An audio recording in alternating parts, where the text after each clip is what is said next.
Who are you? I'm the man who can give you the one thing you want. Hey, welcome back to ScreenCrush. I'm Ryan Airy, and frankly, I am dumbfounded that Ant-Man and the Wasp: Quantumania currently has a rotten score on Rotten Tomatoes. A little later, I'm going to be joined by two of the best, Matt Singer and Colton Ogburn, but here's my take on why this movie deserves better. Not that the movie doesn't have its weak points, and I'm going to do my share of complaining about it later in the video. Oh, I gotta hear this. Right, so first of all, disclaimer, I kind of hate Rotten Tomatoes and how it's now used as a marketing tool. It used to just be like an easy way to access several reviews of a movie, and now for some reason this aggregate score is being used to measure if a movie is actually good or bad. Don't look to a website to find out if a movie is good or bad. Look to yourselves. Think for yourselves, don't be sheep. And the audience score tells me even less about a movie's quality because they can be easily review bombed by angry nerds. But I do think that it's interesting that the audience score is so high for this movie. It makes me wonder, have critics turned on the MCU? You liked me yesterday. I mean, look, it's easy for the industry to resent the Marvel entertainment juggernaut. They take up so many screens in movie theaters that indie movies no longer have a shot unless they're about the multiverse. Also, Marvel seems to be pervasive in every part of our culture, but that's because, for the most part, everything Marvel makes is really good, like Quantumania. And I will admit that it is in my interest to love Marvel movies and for all of you to love Marvel movies because then I get to explain them in these videos. But when something is disappointing, like Thor: Love and Thunder, I let you know. But this was by far my favorite Ant-Man movie, and it's streets ahead of Ant-Man and the Wasp. The first Ant-Man was a good movie and a fun departure from the format of most MCU films. However, its rep was hurt right out the gate because Marvel originally hired the brilliant Edgar Wright to write and direct the movie, and then they had to part ways. So we were always going to judge that film based on what it could have been. I want you to be the very best version of yourself that you can be.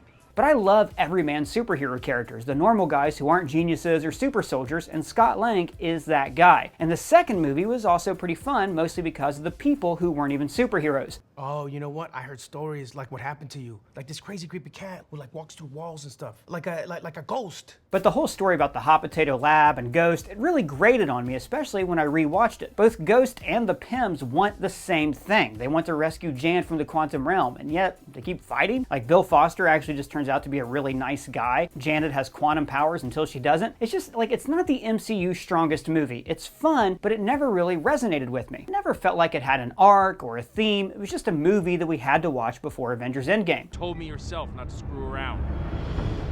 Hank! But Quantumania was the perfect ending to a trilogy. It took elements and ideas from the first film and then tied them all together into something fun and new. This film did for the Ant-Man franchise what Ragnarok did for Thor. Yes! Now, I covered a lot of these full circle moments in our Easter egg video, but this movie pays off a lot of elements that were introduced in Ant-Man, like Hank saying, "This is your chance.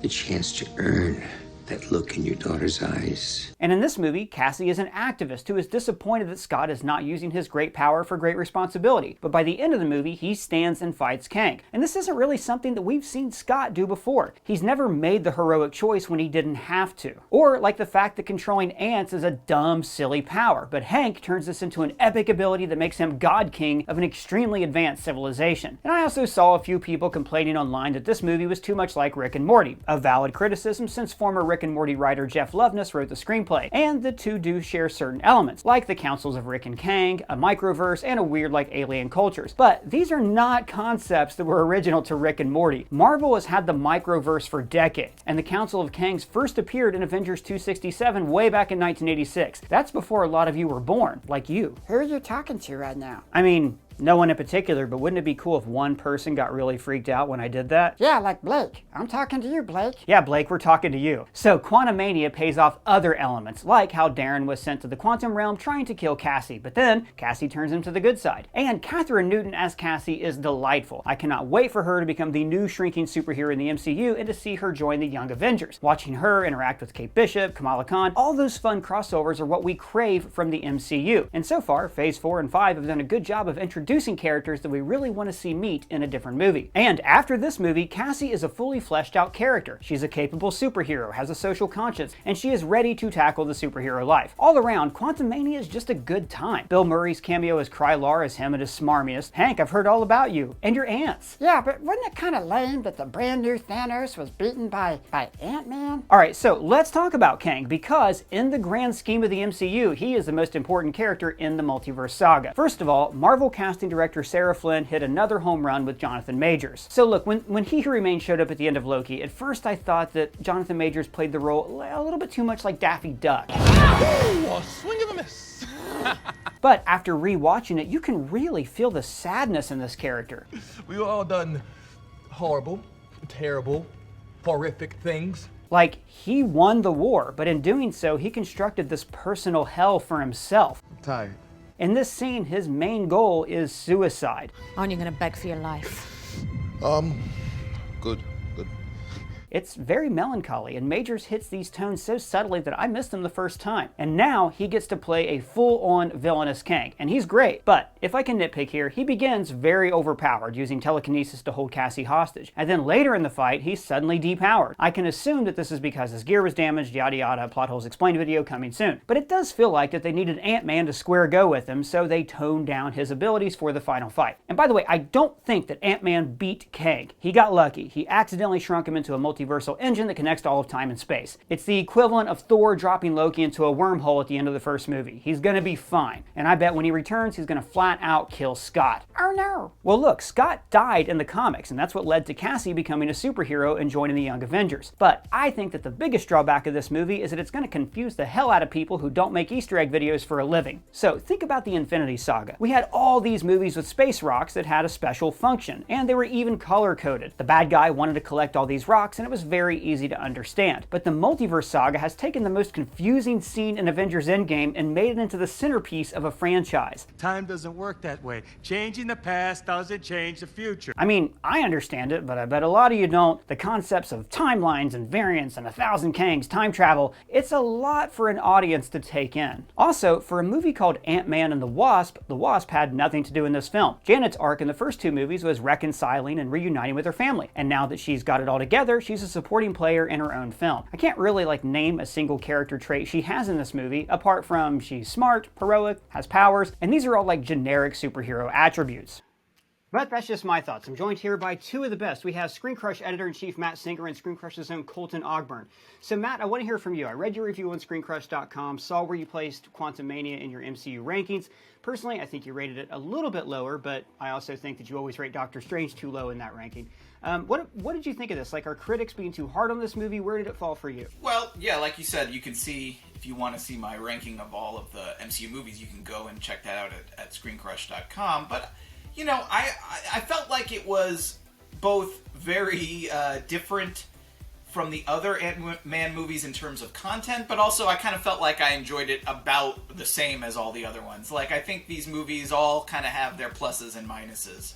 I was a little bit, I don't know, I'm sort of two minds about it, and I think a lot of it comes down to what you want out of this movie. If you're really invested in the overall MCU narrative right now, if you're really curious about Kang and the multiverse and what's going to happen from here on out, I feel like this movie is for you. It's very focused on Kang, the multiverse, what's going to happen, and all that sort of jazz. I feel like, on the other hand, if you were one of the people who liked the Ant-Man movies because they were previously a little different from the other MCU films, just in terms of their scope and their style and their tone, and, you know, the previous movies were kind of, you know, it sounds like I'm making a bad joke, but they were small. They were, you know, and they had a lot of sort of quirky human characters.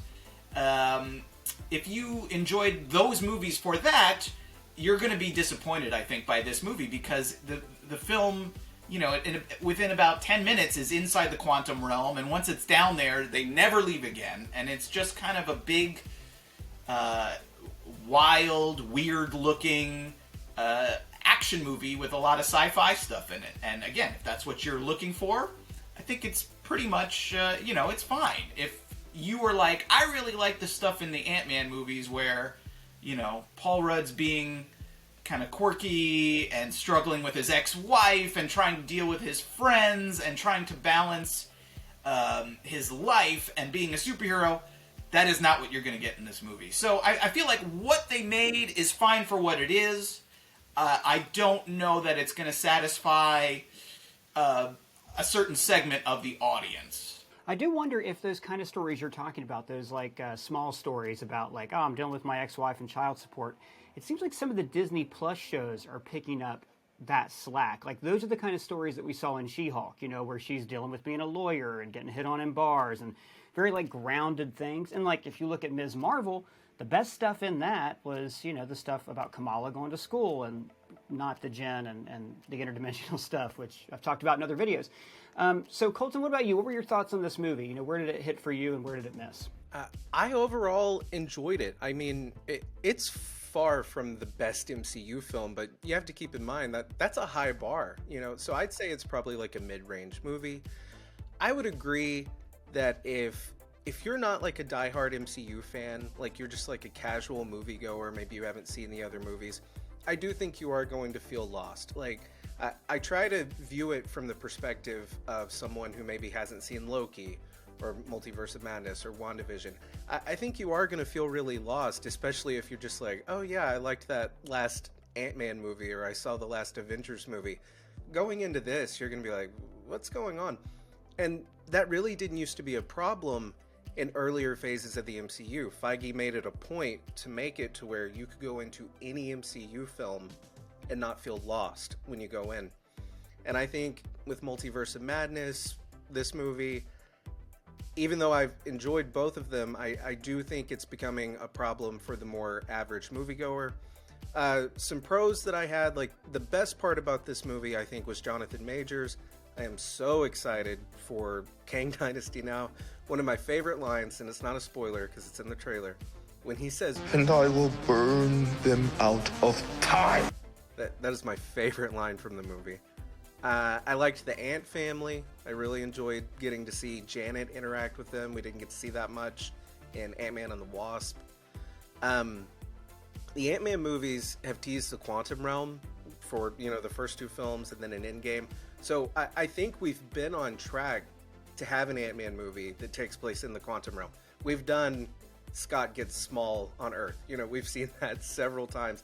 I think it's fun to now see him out of place, not knowing what's going on. One thing I'd touch on, yeah, the first two Ant-Man movies talked about, you know, the child support, his relationship with his daughter, his divorce. This movie did kind of touch on, I think, his relationship with his daughter. I would agree, once you get out of the first act, it kind of abandons that. They're fine. I would have liked to have seen that struggle maybe a little more, like Scott trying to, you know, relate with his daughter and them having differences and stuff. I think that would have been an interesting story to follow. But overall, I enjoyed it. It's definitely not a top-tier Marvel movie, but I'd say mid-range. And I liked the past two Ant-Man movies. I'd probably rank them Ant-Man 1, Quantumania, and then Ant-Man and the Wasp. But overall, I've enjoyed them. You know, it's funny that you talk about, well, that that there's some of the relationship with Scott and Cassie in the movie, and then it kind of forgets about it. I feel like the trailer for this movie had more sort of stuff about that than the actual movie does. The trailer, I remember focusing a lot on, you know, Scott's dilemma about he's lost so much time. But you've lost a lot of time. Time, which of course is, you know, so important with Kang, and it's certainly present in the movie, but I feel like they cut some of that out of the film. The film itself, once they get down in the quantum realm, there's really not a lot about him like, oh, I need more time, and, you know, like Kang sort of talks about that. But you don't really feel like, you know, the movie, the trailer, I feel like sold it as, you know, like Scott's gonna have like a real moral, ethical quandary to make here. And that's not really what happens in the film at all. It's really much more of a, like, you know, his daughter is kidnapped and he has to save her, which is like, okay, fine. But, you know, I never felt like that theme really, you know, I felt like there was a lot more they could have done, and maybe they did do and then ended up cutting it out of the movie for whatever reason. I don't know. I think they all got on the same page way too quick. I would have liked to have seen more of an adversarial relationship between Scott and Janet with, and I won't go into spoilers, but with what to do regarding Kang and Cassie. And yeah, and maybe have Hope and Hank kind of in the middle of that. I feel like what Matt said, that's what they were setting up. You cannot trust him. And then they kind of just went full-blown action movie without really getting into the details of it. Yeah, the trailer pulled that misdirect on us where they took Kang's line to Janet in the past about "I can give you time," made it look like he was talking to Scott. And it made sense because like Scott's lost like 10 years with his daughter when you count his time in prison and things like that.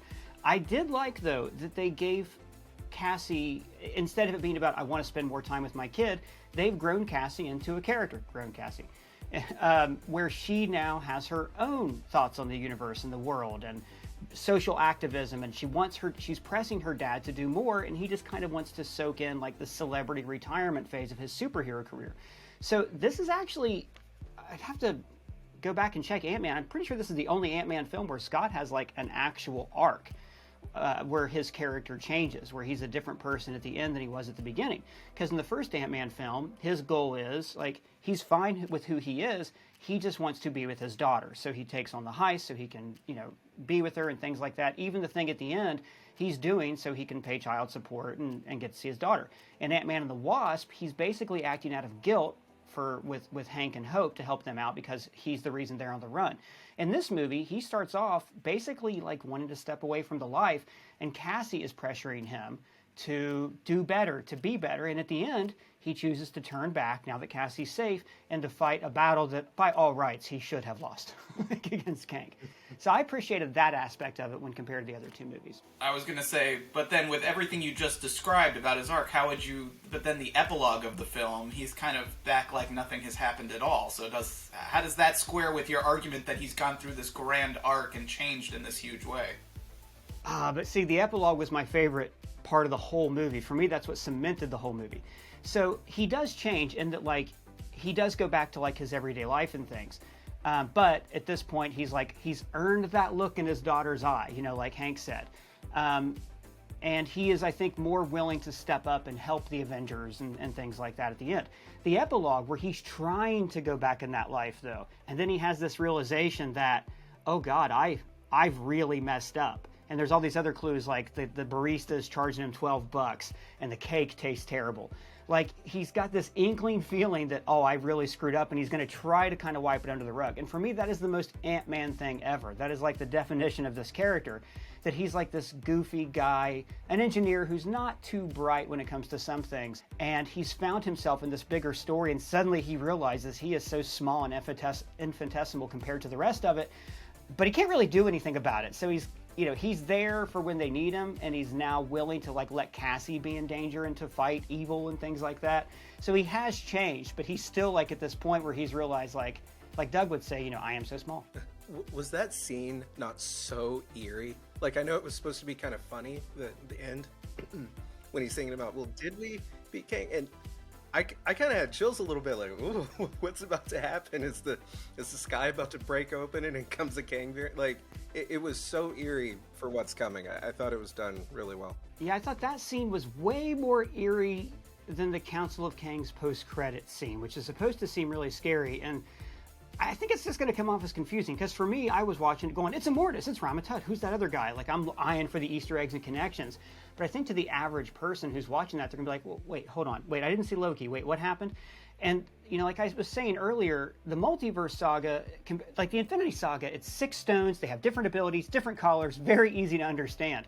Man, anytime you get into time travel and the multiverse saga, it gets strange. So Matt, do you think that like the Marvel magic is kind of gone here? Are we getting too complicated for people?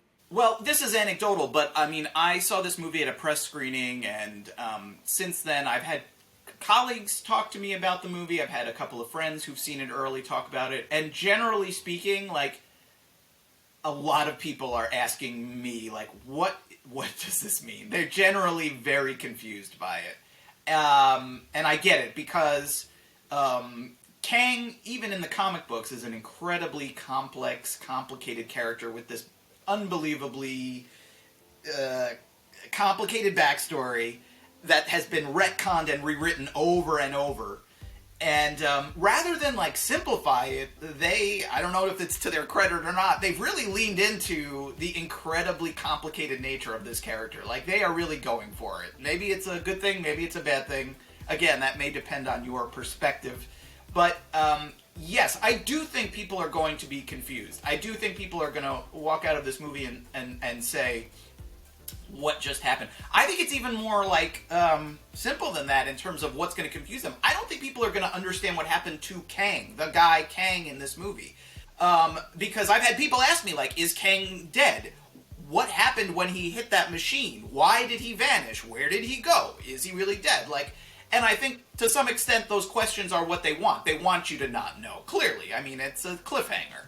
But I do think that a lot of people, especially people who are a little more casual about going to see these movies, it's the new Marvel movie, I'm going to go see it in theaters, they're going to be a little famished about Kang, and then I think they are going to be just absolutely baffled by that first post-credits scene with all of the Kangs, the cross-time Kangs, Immortus, and Ramatut, and this third Kang that even us mega dorks sitting here don't even know exactly who that is. I mean, we have guesses, but like they made it so that like the super nerds don't even entirely know what the heck is going on there. So yes, I think there is going to be a lot of questions and confusion about what's going on there. And that leads me into wondering, when you look back at Winter Soldier, Guardians of the Galaxy, these Phase 2 films that really elevated this franchise past what we saw like Iron Man 2 and things in the first phase. When you look at that and you can say, boy, that was simple. That was the golden age. That was like we wanted to see where these characters went next. Now you look and they've done so much in Phase 4, more hours in Phase 4 than the other 3 phases combined. So it's diluted a little bit of the magic of it. But also it's given people a lot of homework. Do I need to see all 10 episodes of She-Hulk before I see Ant-Man? Colton, what do you think? Have we started to lose that Marvel magic? Does it still feel special when we go to these movies? I mean, to me, yes, but I'm a massive dork. This is my job. I enjoy doing all of this stuff. But I can only imagine, someone who has kids and a 9-to-5 and wants to go out on the weekend, it's going to be difficult to keep up with everything they're putting out between Disney Plus and the movies. And I'm enjoying it all. But if they're going to have this story be so interconnected, which it is, and it should be, I really think they need to dial back on the amount of content. I think the sheer number of shows and movies that they're doing is making it to where Kevin Feige is not as hands-on, and I think that's hurting Phase 4. I like Phase 4, I'm not a Phase 4 hater, but I will say it is the weakest phase. That's not necessarily an insult. I mean, the first 3 phases are, absolutely amazing. But Phase 4, I think, has struggled. I think the magic maybe is slipping away a little bit for the more average viewer, because it used to be you could keep up with it. But now it's a little more difficult, I think. And I think it is getting a little confusing. I think another thing that's confusing is all the characters, all the shows, all the movies. I think, forget the multiverse stuff, forget time travel. I think that can get confusing. Like if a character pops up in a show or a movie, you're like, who's that? What happened? What's happened since I last saw him? Oh, there's been 6 different shows and a movie in between there that had a lot of character development.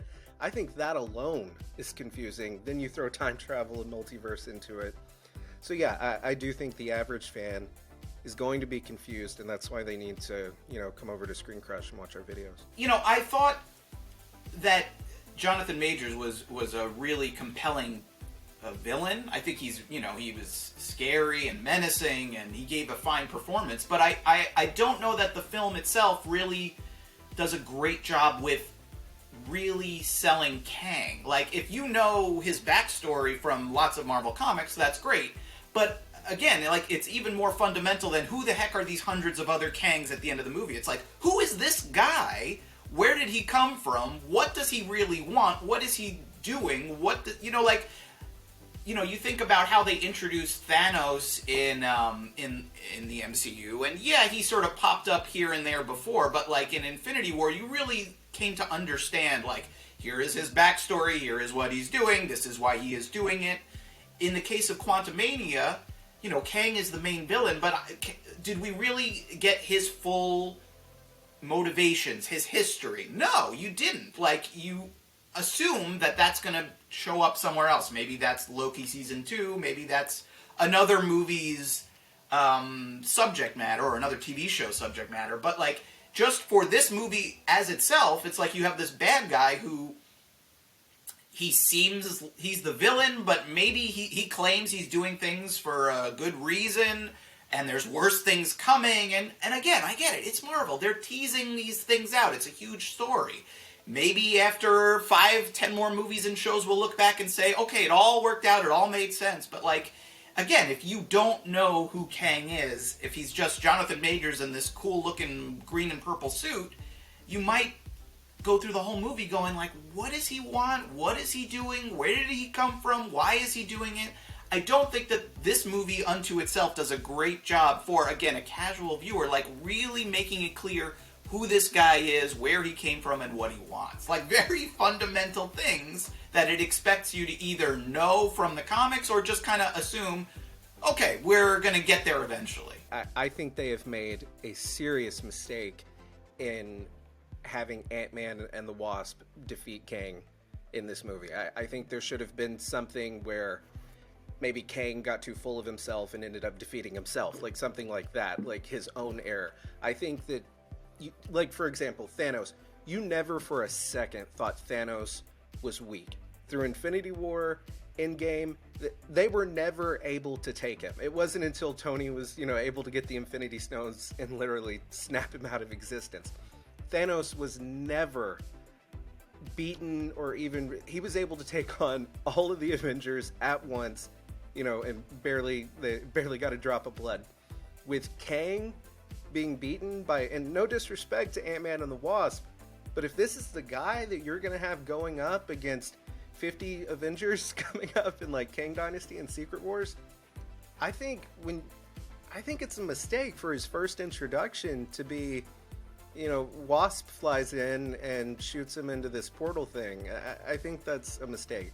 So we'll see. I do think it would have been a more effective movie if, like the leak said, if they would have been trapped in the quantum realm, or God forbid they actually kill off a giant movie star at the end of his own franchise. If Paul Rudd would have died, it would have been like, oh man, this guy's for real. So I agree with you in spirit. But Matt, you talked about Thanos, and we forget, Thanos, like before Infinity War, was not introduced well. He sits in a chair, like we saw him sitting in a chair in his first 2 appearances. Got a great line in Guardians where he says, I'll bathe the starways with your blood. Ronan turns on him. There's no consequences. He gives away an Infinity Stone to Loki in his quest to get more Infinity Stones, which you've pointed out before has made no sense. And then in Age of Ultron, our only post-credit scene was him saying, fine, I'll do it myself, which is like, who is this guy? What's this deal? But then in Infinity War, they made him the protagonist of the movie. He's the only person who encounters all of the other characters. They showed how much of a badass he was even before he had the stones when he put down the Hulk. So I agree that in this movie, people talk about Kang being a badass. We see those flashes that Janet sees, but it would have been nice to have seen him, as great as Jonathan Majors was, to really just gut punch, you know what I mean? To really do something that we could not forgive him for. But instead, he's set up as this, like, kind of brutal anti-hero who's trying to save reality, who will probably end up being He Who Remains. I guess in his defense, he's not as powerful in the quantum realm. I just thought about that he has the ability to master time and whatnot. But that's more of a nerd thing. Sorry, man. But he's also telekinetic at first, and then during, like, he just does this thing, uses the Force, and he's not later on. But, we'll save that for the plot holes video. I think in terms of comparing Thanos and Kang, Ryan, your point's well taken. The only difference is, like those other movies, it's Thanos is a guy in the background, and it's very clear that he's sort of being teased as we are going to see him soon be the main villain. Here, Kang is the bad guy. He is the main threat to the heroes. It's not like he's sitting off on a throne somewhere in space and telling MODOK, go do this for me. And MODOK is the main guy, right? It's not that same sort of thing. Kang is like the main villain antagonist of the film. And so, to me, it's like if you're going to put that character in that central role, people are just naturally going to be more curious about, like, what is this guy's deal? And that was where I felt like it was lacking. Everything you're saying about Thanos is true. I feel like that's just the one big difference there between them. Yep, you make solid points. I do want to say, though, that if you would have told me, I don't know, like, when I was seeing Batman Forever in the theaters, or Batman and Robin, that one day I would get to see Ant-Man go up against MODOK in a major motion picture, and Kang is there. Like, we do truly live in amazing times for people who grew up reading these comic books. So we talk about this like, oh, this could do this and that, and like the film could have been better in the future, but still, what a time to be alive. Well, gentlemen, thank you very much for joining me. Colton, where can the people find you? You can find me at Colton Ogburn on Twitter, and my videos over here on ScreenCrush. And Matt Singer, where can the people find you? Got lots more stuff all about Marvel and Ant-Man and Kang and you name it, all at ScreenCrush.com. And we want to hear from all of you down in the comments below. What did you think about this movie? Or you can add any of us on Twitter. And if it's your first time here, welcome to the channel. Be sure to subscribe and hit that bell for alerts. For ScreenCrush, I am Ryan Airy.